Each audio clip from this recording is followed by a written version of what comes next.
That's a horizontal bandsaw. There's the laser marking machine, 50-ton press. This is the workhorse, the vacuum casting system. Premiums for these slices, we're only wholesaling now, not retailing, but our premiums for these slices has remained fixed since the beginning. Yeah, the plan is to make the money on volume versus on premium.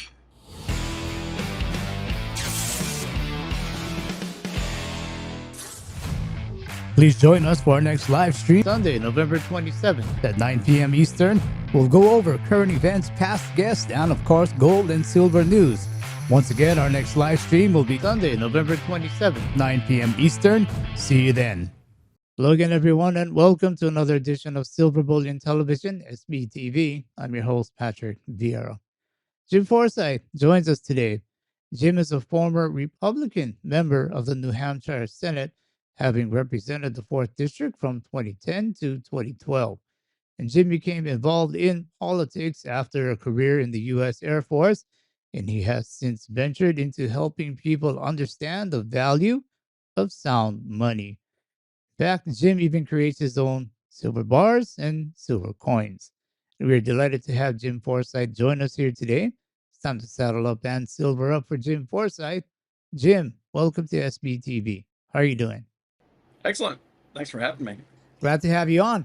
Jim, I see you quite often on Twitter posting your silver adventures where you actually cut up 1,000-ounce silver LBMA bars. But just want to ask, are those bars coming from COMEX? A lot of them are. When we tweet, we disclose which ones are coming from. We had one private guy who traded 18 bars for 18,000 ounces of Kinesis products that we wholesale for. And we've kind of kept those bars in reserve. But for the most part, through Arc Silver or Golden Eagle, we're not buying directly off the COMEX. They've got good connections. Golden Eagle's local, and so they get truckloads of the bars in, so it's cheap shipping because of that. And then they actually, we started relatively small, but they know what our production numbers are, and they'll make sure to have enough bars in the vaults that we can draw on them. So like every 3 or 4 days, we'll go pick up more bars as we sell them. All right, so you're doing your part in raiding the COMEX, I guess. But Jim, with these LBMA bars, can you walk me through the process of what you're doing, because you actually cut them up? Yeah. So like here's the slice off the end of one. So that's the saw. That's a horizontal band saw, but it's a wet saw for lubrication. Our blades last like 20, 30 bars because of that. Um, there's the laser marking machine we just got in a couple days ago.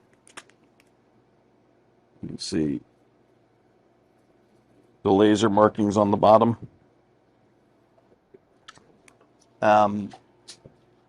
50-ton press, and then this is our 20-ton precise press. It can actually press to a set distance, and then you see all the columns help keep it perfectly vertical. That's how you get nice stamps without overstamping. This is our granulator for making shot. Then this is the workhorse. This is the vacuum casting system. You see when it's casting, it drops the mold into the heating unit, and there's a plate underneath that's connected to these big chillers. Actually, one of the chillers, one's for the granulator. And then when it's done heating, the plate comes up into contact and cools it off. And then the whole system is vacuumed. The tricky thing is, we used to be retailing these, and it's really hard to cut a precise weight. So we would just cut them to about 25 ounces, 50 or 100, and then mark their actual weight. But as we've gotten into wholesaling, you can imagine that these dealers don't want to have like infinite SKUs for their products. So they want 25 ounces. So we've worked on a precision feed mechanism. We've gone through 2 revisions of that. I've got a guy who's PhD mechanical engineer machinist working on it now to do version 3. So yeah, we cut them up. We try to hit target weights, and then we stamp them and sell them. Hey, Cameron, do you have any stamp slices? I'm gonna say probably. And then yeah, we have a dot peen machine that we do the markings on to mark the weights and the purity and the bar numbers on them. It wasn't just because of dealers having issues with SKUs. I mean, what got you to actually do this? Yeah, so doing the slices and hat tip to Jake, Jake of Bison Bullion. He's the guy that started this. He started cutting up bars, selling to people on Wall Street Silver, and the other the founder of Silverback Precious Metals, who's the other managing partner, Dave Holland, um, saw that and said, "This is a great business model because we see all these fixed capacity mints, and then as premiums blow up because of that fixed capacity, you can still get COMEX bars for some small premium over spot." Um, so we figured the saw was a great way to have a low capital intensive product, yet also be able to scale it up by adding more bars. Yeah, so here's one with the dot peen on there. I'll just what they can't you toss the silverback on there. Silverback stamp. I'll get him to stamp it.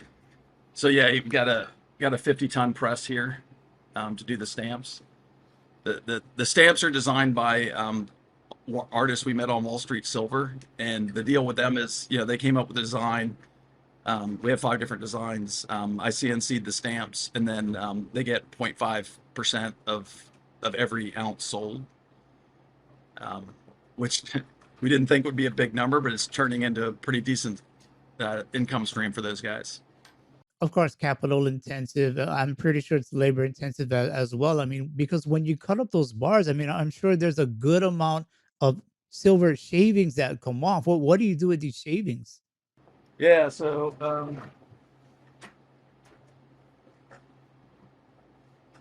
that's what the shavings look like, and there's indeed a lot of them. It's a 4 to 5 ounces per slice. And so it's interesting because our main focus to begin with was doing the slices. But with 4 to 5 ounces per slice, if you're doing 25-ounce slices, you get like 150 ounces of shavings. And so we started hand pouring 10-ounce rounds, and then we picked that size because the stamps that we put on the slices would fit on a round of that size. And so we started doing the same stamps onto 10-ounce rounds. And next thing you know, we were getting orders for thousands of ounces of those rounds, which was more than the shavings. So we just started cutting up bars and hand pouring them into 10-ounce rounds. But hand pouring is extremely labor intensive. And so then I made a decision to invest some capital in the equipment that's behind me so we could vacuum cast more efficiently. Yeah, I remember seeing the first bars, your first trials that came out on Twitter, and then yes, you moved on to vacuum casting, and you're creating some very beautiful bars. And our premiums for these slices, we're only wholesaling now, not retailing, but our premiums for these slices has remained fixed since the beginning. Um, Premiums on cast products or rounds and stuff like that has fluctuated with the market because we have fixed capacity. But the slices, we've kept the premiums the same as they were, last year. And the plan is to make the money on volume versus on premium. If you're enjoying this interview with Jim Forsythe and I, please consider subscribing to our YouTube channel and letting the algos know you'd like to see more content like this. And if you'd like to learn more about systemic wealth protection, please do visit us at www.silverbullion.com.sg. How long does it take to actually cut up 1,000 ounce silver LBMA bar and then go ahead and get the 10-ounce slices and rounds? So cutting the bar, we can do about 6 slices a minute. We're working on a system where that would be hands free. Now it's kind of semi hands free. You set up the cut, and then you wait 6-8 minutes for the slice to happen. Clear off the chips every once in a while. Go do some other work like mark the slices you've already done, stamp the slices you've already done, sand down the edges. So how fast you can go through a bar depends on the weights you're doing. If you're doing 100-ounce weights, probably about an hour and a half you can do the bar. So let's call it 2 hours conservatively. That's 4,000 ounces a day. that we could do with one saw.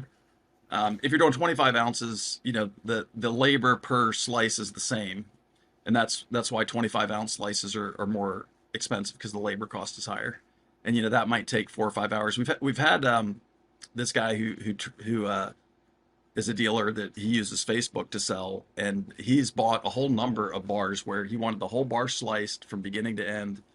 And then we have 5 stamps. So slice number one would have stamp A, slice number two would have stamp B. And then people are buying like slices 2 through 6 so they can get all the stamps. And then they're all in order so you can reassemble, the bar.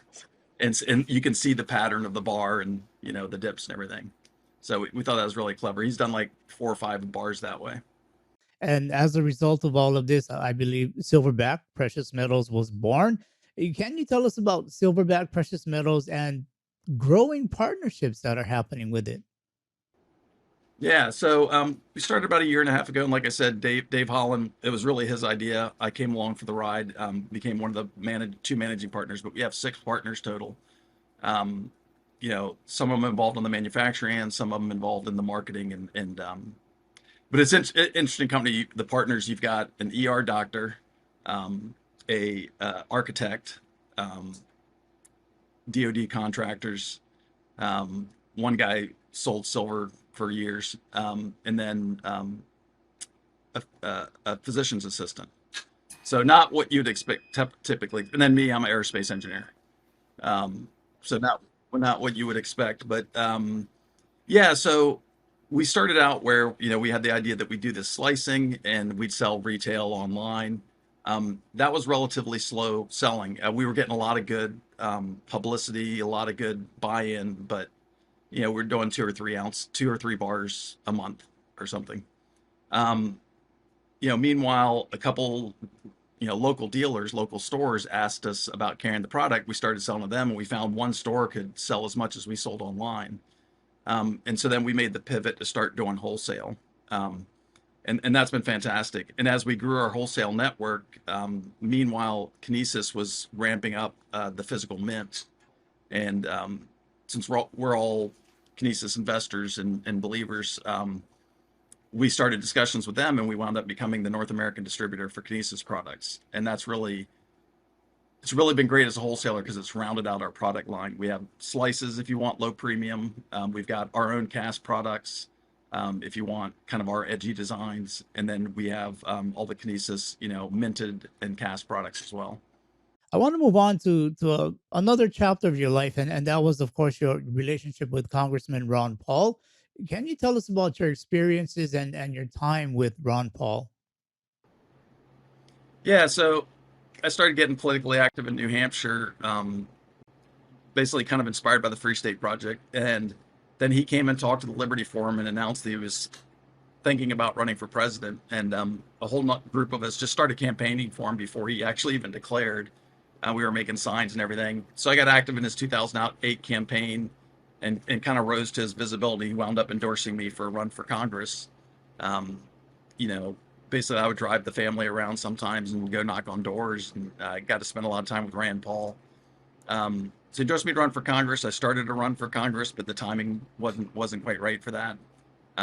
So then 2 years later, I ran for state senate, got elected, and then when he ran in 2012 as a sitting state senator, I became his campaign chair for New Hampshire, and it was great. Got to go up on stage with him a lot, ask him questions, introduce him.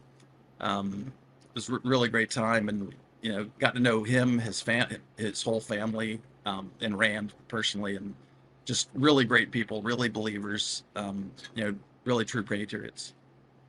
I guess, of course, during your time with Ron Paul, did you ever have a chance to talk with him about gold and silver and sound money? And was he the reason or one of the seeds that was planted within you that got you to where you are today? Yeah, he absolutely was the seed. Like I describe myself. I went to the Soviet Union as a kid. I studied Russian, and so I saw communism, and that made me a big believer in free markets. But I never really understood the monetary side of that all that well until Ron Paul, and so he woke me up to that, and I became a big gold and silver investor in 2007, which really helped me out when 2008 hit. I did very well in retaining my purchasing power. Um, but after 2011, it's been a struggle for gold and silver investors because we were right. I think just we were early. I thought 2008 was it for the monetary system, but I think now we see it unfolding a decade later. Right. I mean, during Ron Paul's time, he often introduced legislation about gold, silver, sound money, things like that. Why do you think he was never really able to get any support with it? I think America has kind of benefited from the fiat system. I'm not saying the average American, but the country itself, because it's the world reserve currency, we kind of get to export our inflation. We get cheap products from overseas because of it. But in the meantime, it's really eroded the middle class. I think people just aren't all that aware of it. We've had a stagnant prosperity instead of the rising prosperity we should have had. And so I think people have been relatively complacent. Certainly, there's a lot of vested interest in keeping the system as is. I mean, if you look at corporations able to borrow at 0%. I mean, look at the FTX scandal. Like that was made possible by a zero interest rate policy. These guys could just leverage like crazy and wind up essentially scamming a lot of people or taking on mass amounts of risk on behalf of the people that invested with them. And so you moved on, and you also started up Citizens for Sound Money. What prompted you to? I mean, I know your thoughts were always behind this. You believed in sound money, but what got you to actually go ahead and pull the trigger and move forward with it? It's really it all triggered around GameStop. When that happened, and I saw the younger generation kind of taking on a hedge fund um, and sticking it to them. And I read The Fourth Turning thanks to Larry Lepard. He recommended that book to me, and I said, "This is it. This is, this generation's kind of rising up to deal with what's happening." And Happy Hawaiian posted that post onto Wall Street Bets, um, which then triggered the creation of Wall Street Silver. And I just thought this was the time. I thought, with what's going on with the Federal Reserve, with the deficits, but yet seeing, and it's not really just a younger generation. It's all generations are in Wall Street Silver, but seeing that kind of growing energy and growth in what was going on, I said we got to be part of this. And so as Marion Ward, it was interesting. I actually kind of hired Marion Ward to do PR for that whole effort, Silver Squeeze, Wall Street Silver, the whole 9 yards, not knowing how I was going to pay her, just thinking it's time, something's happening. We got to get some media presence. Um, and as time went on, she and I kept talking about starting a nonprofit to do this, and finally we did. Yeah, it's terrific. I'm one who is glad that you did. I appreciate you doing that. But Jim, at this point in history, at this time in history, do you think most people even understand what sound money is? I think they understand what is not sound money. Like whenever I have this, it used to be a very hard conversation when talking about silver and gold with people. Um, but first off, we now have those Kinesis fifth ounce rounds, and when you have a conversation about gold and silver, you got to put something in their hands for them to feel, because otherwise it just doesn't have the impact. But you put a silver round into someone's hands and start talking about it, and these days people understand it very quickly. They go, why silver? And you say, well, because of all the money printing, and they go, oh yeah, they get it pretty quickly. Um, so I think that conversation is changing. It's becoming much easier than it was, over the last decade. Yeah, that was going to be one of my next questions. Is if you see the door opening for more young people to understand and move into gold and silver, because we do seem to still see this bit of a divide where older people, they'll stick with the gold and silver and they won't cross over into crypto, and then younger people, they'll stick to crypto and not cross over to gold and silver. But it's changing nowadays. There are products out there that are actually helping them cross the bridge.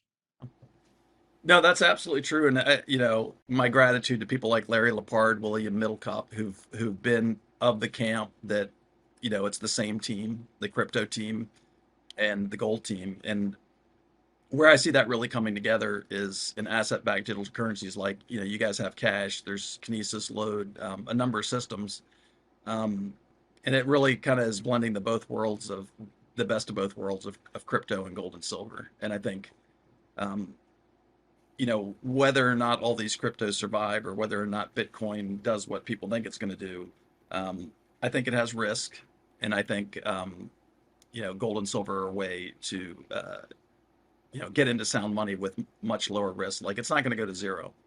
Um, Gold and silver have industrial uses, and people say gold's not industrial, but if at a lower price, gold would be used heavily in industry. So both have a price anchor that will always make them valuable. And that's in this day of rising interest rates and deflationary pressures. Yeah, I used to be like, yeah, gold's going to go to this, gold's going to go to Y. Now I'm like, my metric is gold's not going to go to zero. There's not many things you can say that about. Right. We come across a lot of people who have the belief if you don't hold it, you don't own it. And I get it. I will never argue with anyone who says that. But I do think it is, or it's coming to a point where people who do like gold and silver have to have an understanding that maybe at least a small percentage of it should be digitized, tokenized to help gold and silver do all the things that it can do for them. Yeah, no, that's right. You don't hold it, you don't own it. I mean, there's some truth in that, but then there's various, like, you guys with Graham Chain do a really good job of you know really tying what the tokens represent to the physical asset. And there's audits. Redeemability is a big thing. If a currency like this isn't redeemable, like PAX G is redeemable, I think, at 400-ounce gold increments. So it's hard to call BS on a system like that when you can't redeem it. So anyway, I think people have lost so much trust because of all the stuff that's happened that they don't remember that, back before all this, um, you'd have your local bank, you deposit your gold in the bank. You wouldn't put it all in one bank, right? Because, that bank could go bankrupt, you could lose stuff. So you diversify, you'd put your gold into different banks. And you did that because of theft risk. If you had all your gold in your house, it could get stolen. So you chose to sacrifice trade a little bit of counterparty risk for the security of having vaulted and protected gold. Um, it's the same, and it's the same way. And people say, well, if you don't hold it, you don't own it. Well, how are you going to then go spend that gold? How are you going to go to Lowe's and buy product with your gold? You can't. But if you put it into digital form, then with debit cards or cashback programs, then you can go spend it in day-to-day living. And that's where I'm trying to head, is where, um, I don't, people say, why did you spend your gold? I said, because I don't have dollars to spend. Why are you holding so many dollars? I was going to ask you about that. I mean, I know Kinesis allows you or gives you the ability to be able to spend your gold. I was going to ask you, Jim, don't spend that gold yet. Hang on, hang on to it still. Well, yeah, I'm getting paid in gold. So if I don't spend my gold, yeah, I don't have any money. Like, that's my money. I mean, I have a couple different income streams, but like Silverback, the partnership payments are going to be in silver. They're not going to be in dollars.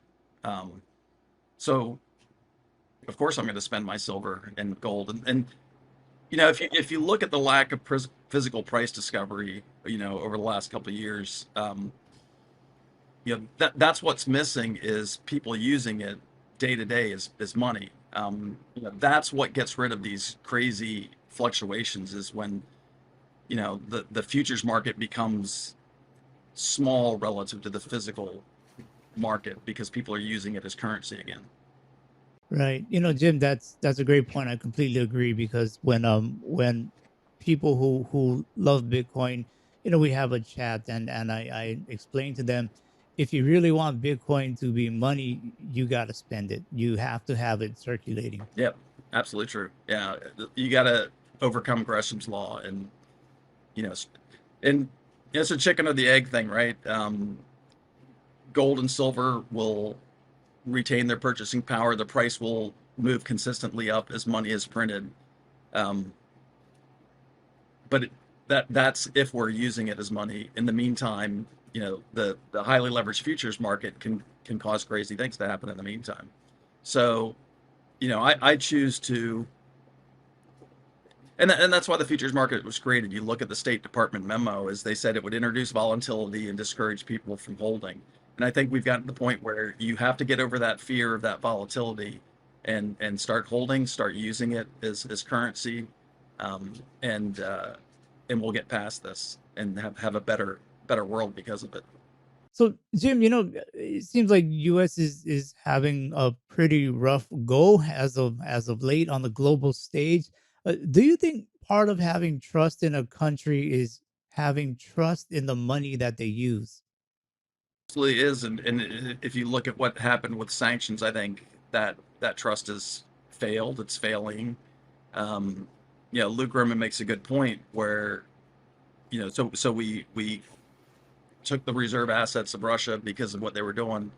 Um, so they're on our bad list, but then who hasn't been on our bad list at some point? Even France, remember the days of calling it freedom fries, because we were all mad at France. So um, yeah, so I think the world's losing trust in the dollar as a currency, and I think the clock's ticking now for this system to unwind. Right. Would you say gold and silver they're a unit or they're a measure of trust? Would you say they're actually a measure of trust? I mean, it's a certain purity, a certain weight. It's a neutral asset that knows no country, no government, no politician. Yeah, so rather than say it's a measure of trust, I would say it doesn't require trust, right? The gold is the unit account and the payment itself. So if you pay someone in gold, you don't need to trust that person. You have the gold, you have the payment. It's not a promise to pay in the future, like essentially the dollar is, or a promise to hold its value, which the dollar has done very poorly at. Okay. Jim, with what you are personally doing with the minting silver, Citizens for Sound Money, and so forth, do you think we can all, let's just say, wake up in time and understand sound money and how sound money may indeed be one of the only things that could keep and maintain freedom? Not only freedom but peace. If you look at all the wars that we've had, that I've been involved in, it's when you can print money, there's no end to the number of wars you can get into. Whereas with sound money, it makes that much harder. You got to go out to the people and sell war bonds and get them convinced to fund the war. Unlike what we're doing now, which is just go to war, print the money. So, do I think we can wake up? Yeah, I do. I mean, I think in some senses it's inevitable. Fiat has been tried throughout history thousands of times and it's always failed. Um, the real question is what comes out the other side, and I'm hoping for a free market monetary solution versus the government backing the dollar by gold, but yet it's still not redeemable. They're still printing, they're still mismanaging it, or the big banks, having all the gold and silver. That's why I've been really encouraged by the Wall Street silver effort and seeing SLV holdings coming down, PSLV holdings going up, physical holdings of average people going up. It's not just about price; it's about who's holding the chips when things unfold. And it looks like increasingly over the last couple of years, although price hasn't moved, it's the people, the average common person, is holding more and more chips versus the big banks. So, very excited about that. Yeah, I think with what's going on with Wall Street Silver, I think every demographic has been paying attention to the things that they've been putting out. So that's been some pretty good work on their part, and I'm glad that you are I guess associated in some ways, or you know them in some ways pretty well. So I think that's a good thing. Uh, but Jim, I guess recent news where a few banks they're going to try these CBDCs now. It's in a testing phase. What's your thoughts on CBDCs? Well, I definitely think it's bad. It's horrible. I mean, if you look at you know what happened in Canada with freezing people's funds, um, CBDCs will allow that at a granular level. Collect data on people, figure out, who you want to freeze their assets of. I mean, we got our assets frozen by PayPal, and now just imagine, the government in control of all that. But I think it's going to fail. The, the way they'll try to get people onto it is universal basic income paid into the CBDC, right? But you, and I think they're under this illusion that people are looking at Bitcoin and saying how wonderful it is, and therefore they can tap into that same thing. But no, Bitcoin, people like Bitcoin because it's outside the government. People aren't going to embrace a government-based crypto, other than people that are getting a UBI in order to do it. But even then, that's just going to further erode the value of that system. You know, you give everybody a CBDC, pay a bunch of money into it, and it's going to rapidly become, those tokens are rapidly going to become worthless. So I think it's something we need to fight against and not take part in. But I'm a lot more optimistic than other people saying, this is inevitable, it's going to happen, and this is how they're going to retain control. They're not. They're going to lose control, or at least that's our goal. Is Jim Forsythe, before we wrap up, can you tell us what other projects you might be working on and how the people can follow you? Well, Silverback, yeah, I guess I will share a project that we're working on. Is we'd like to start. We've been talking to Valorum. They make gold backs and the Aurum products, the foil gold products. We're looking to wholesale for them, but then also design our own product line of those products. Kinesis Mint is really ramping up. Their online bullion store should be launching, I think, in the next couple of weeks, because we've been asked to reserve some of the products that we've normally been selling. Citizens for Sound Money, still plugging away. We're getting more involved with the legislative effort. Met with New Hampshire on doing a blockchain act like Liechtenstein or other countries have enacted, where asset-backed currencies, the token actually has property rights to the actual asset. So yeah, lots of great things going on for sure.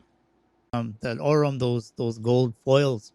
I actually have one myself of a former president, which I don't know if I should or should not show. It's Jim Forsythe. We appreciate the time. We wish you the best, and we'll definitely keep in touch and hope we can do this again soon. Thanks, and thanks for having me and for all your work. That was Jim Forsythe sharing his views on silver, how to make it, and why to own it. You can follow Jim on Twitter at JimForsythe5. As always, please do subscribe, share, and give us a thumbs up. We really do appreciate those. Audio-only versions of this interview can be found on iTunes and Spotify.